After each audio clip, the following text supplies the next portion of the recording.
আগের পার্টে তো তোমরা দেখেইছিলে যে আমরা বাইকটা ওইদিনকে কিনতে পারিনি কিছু রিজনের জন্য। কিন্তু আজকে কিন্তু ফাইনালি আমরা যাচ্ছি বাইকটাকে কিনতে। ওর কাছে শোরুম থেকে ফোন এসেছিল যে বাইকটা চলে এসেছে, আপনারা একবার দেখে যেতে পারেন বা চেক করে যেতে পারেন। তা আমরা গেছিলাম, আর ওর বাইকটা এখানে পছন্দ হয়েই গেছে, তোমরা ওর মুখের হাসি দেখেই বুঝে গেছো। আর এখন কিন্তু বাইরে বাইকটা সেটিং হচ্ছে, মানে সবকিছু সেট আপ হচ্ছে। আর এখানে আমরা ভিতরে সমস্ত ডকুমেন্টেশন গুলো কমপ্লিট করছি, ফিনান্সের ব্যাপারগুলো এক্সেট্রা। আর এখানে ও কিছু হেলমেট দেখছিল, যদি পছন্দ হয় তাহলে ও নিয়ে নেবে।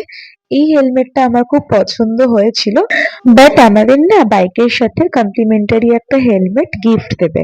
তো আমরা ভাবলাম যে আমরা একটা বাইরে থেকে পরে ভালো হেলমেট কিনে নেবো। তো এই জন্য ও আর ওখান থেকে নিল না। আর এখানে আমি ওর আগের বাইকটার কাছে বারবার যাচ্ছিলাম, আর আমি সত্যি বলছি আমি ওকে প্রচন্ড মিস করছি, মানে এই বাইকটাকে। আসলে এতগুলো বছর ধরে তো এই বাইকটা সাথেই ছিল না, সব থেকে বেশি তো ও মিস করছিল। কিন্তু আমার সাথে ওই বাইকটার একটা অ্যাটাচমেন্ট হয়ে গেছে।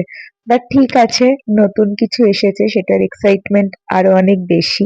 আমার এই বাইকটা কিন্তু বেশ পছন্দ হয়েছে, বাইকটার লুকস বলো, বাইকটার সামনের ওই ডিসপ্লে যে জায়গাটা, সবকিছু। আর সব থেকে বেশি যেটা ভালো লাগছে ওর এই মুখের হাসিটা।